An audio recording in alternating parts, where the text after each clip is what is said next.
Hello YouTube, it is your boy B3 back to another kicking action figure review. Today we have the final build a Megazord from the Bandai America Power Rangers Legacy 6-inch Ranger line. The Thundersaurus Megazord. One of my favorite Megazords of all time from my favorite Power Rangers season of all time. Which is really awesome. It looked like we weren't going to get Thundersaurus Megazord because they released all the dudes. And then they just didn't release Yellow, and we waited and we waited. There was no press release saying they canceled her. There was no press release saying what happened to her. She was just supposed to be in the wave of Black Ranger, and then she wasn't. And then right before they lost the license, and right as they were releasing their final figures, they were like, screw it, we'll just send out Yellow. Pretty much no retail stores got it. I think it might have showed up in like GameStop. And then that was like it. Maybe like a Thank You Geek store.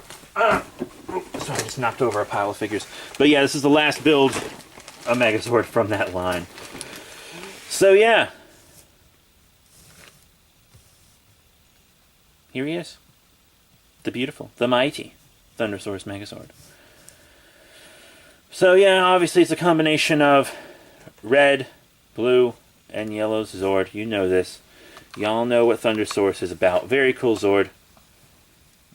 I need to move this box so there's less shadow. But yeah, it's about the quality you would expect one of these Build-A-Megazords to be. So let's skip a bit on the paint. Skipped a bit on the paint. Articulation's fine. And all that. I'll show it all to you. See, the paint on the front's not so bad. Could use a bit more, but I feel like if these were single released and had this paint quality, then I'd be like, whatever. But you got to buy a ton of figures to get these, and then they just feel like they're not painted enough. Can you imagine if a Marvel Legends Build-A-Figure wasn't painted enough like this? There'd be a riot. But honestly, we were just lucky to finish it. So I feel like I might be a little less harsh in judging it. But the sculpt is good and everything. And the articulation is still fun. Side to side, up and down, head wobbles and stuff. Arms in and out, forward and back. Both arms do it the same way, even though they're obviously very different arms. They have an elbow bend. Once again, same on that arm. They got some waist movement, but the Pteranodon here kind of blocks it. In and out, and forward and back on the leg. Not a terrible amount of movement, but it can rotate, and it also rotates at the knee a bit. See? Knee bend. It's on a ball. Got lots of good foot movement, though. So it's pretty posable, but, you know, remember, the Megazords are really bulky suits that the actors can barely move in anyway, so whatever. But I think it came out all right.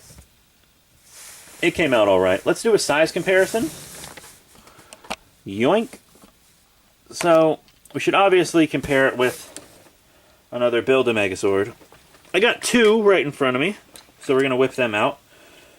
First up, here's one I've been messing around with a good bit lately. Zeo Megazord. Fine. Perfect. There we go. That's it. You did it. And also, you'll probably want to see it with another dinosaur Megazord. Mighty Morphin. Are my Mighty Morphin's legs on the right way? Because right before this review, it fell off the shelf, and then its legs popped off, and I just popped them back on, and I'm just now thinking that they might be on the wrong side. Let me know in the comments if the legs are on the wrong legs. But yeah, you know, it looks good with other Build-A-Megazords. If you want to see what it looks like just with the Legacy figures, in case you want to display them together, here's a female Legacy figure in the form of Mighty Morphin Pink. As you can see, quite bigger than her.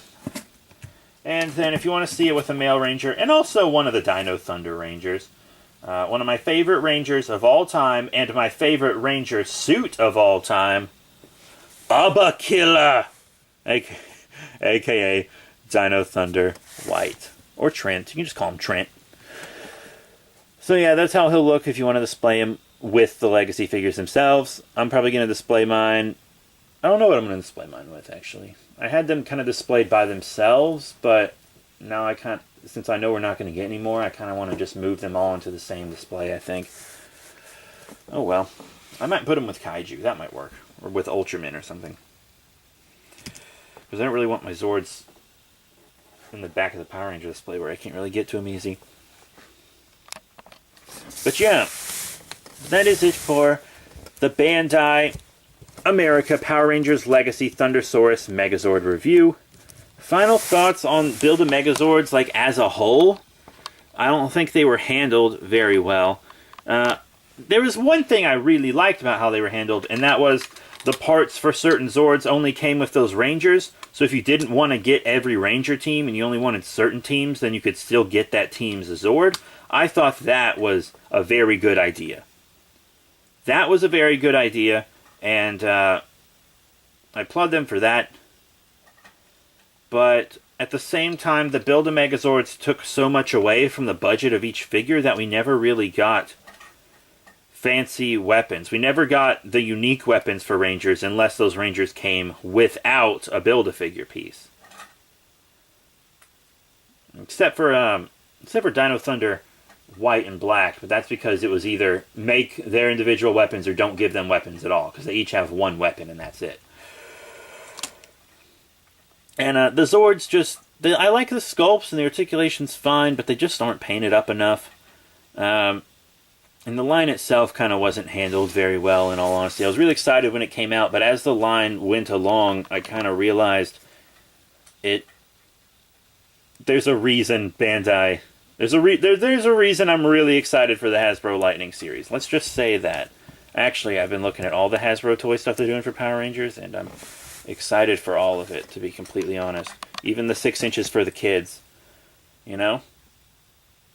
They already have 2 villains lined up for the kids, and 2 villains lined up for the adults. And that's, like, really impressive. So, Bandai... Well, I love what Bandai Japan does with Super Sentai. What Bandai America was doing with Power Rangers just wasn't good enough towards the end. It wasn't good enough for adults, and it wasn't good enough for kids, really, either. And then they kind of pissed all the collectors off by reissuing everything that had built up collector value right at the end for a one big cash grab. So thanks for nothing. I mean, if you missed out on something, you were able to get it, but then if you had something, it lost all its value. So, because they released like tons of them.